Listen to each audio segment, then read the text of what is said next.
ARM's quality diversified portfolio enabled us to improve our financial position despite lower prices for iron ore and platinum group metals. Net cash increased from 8.2 billion to 11.2 billion, and we declared a final dividend of 20 rands per share. The declaration of a dividend and the growth in qualitative growth of the assets we have as well as acquisitions is an essential part of ARM's global competitiveness. The whole issue of coal is part of this transition, part of this responsible, committed transition that we have as a company. We are committed to climate change. We are seriously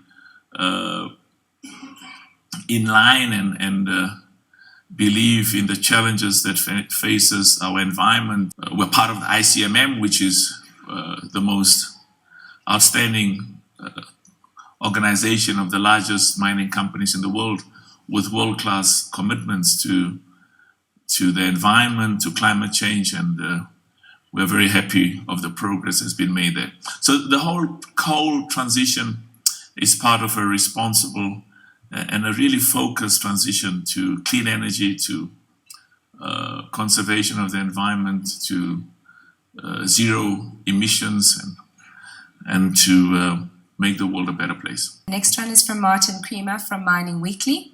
He says, what percentage of your total energy needs are catered for by the 100 megawatts you mentioned today? What steps are you taking to introduce green molecules like green hydrogen to power your trucks and for general mobility in the mines? The question from Martin related to ARM Platinum that has signed the 100 megawatts supply. That will address 33% of our total electricity consumption in the next 3 years. We are also considering further upgrades in terms of other options to look at reducing our power supply from Eskom to renewables. And I think on that note, Andre perhaps we can also comment on the progress they're making on his side to also increase the renewable power.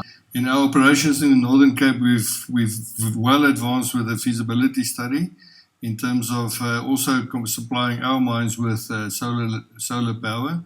And collectively, we're looking at just over 80 megawatts that we're going to do. And we're currently in the process of doing our EIAs so that we can start to build our solar plants.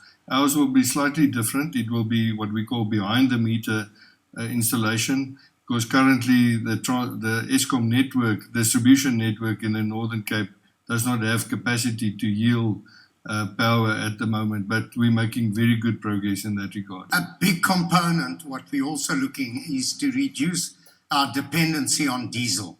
So over the next 5 or 7 years, we will look at alternative trucking methods, not only from which is a prohibitive cost of diesel, but also from a carcinogenic point of view. At our Black Rock mine, we've already deployed battery electric front-end loaders and battery electric haul trucks. So we got 3 of each of those already, as we speak, deployed underground. And we're testing them to see how efficient they are. And they're going to save 2 things. It's obviously diesel and also the heat that they generate underground, which ultimately then would require less ventilation and through that more energy savings as well.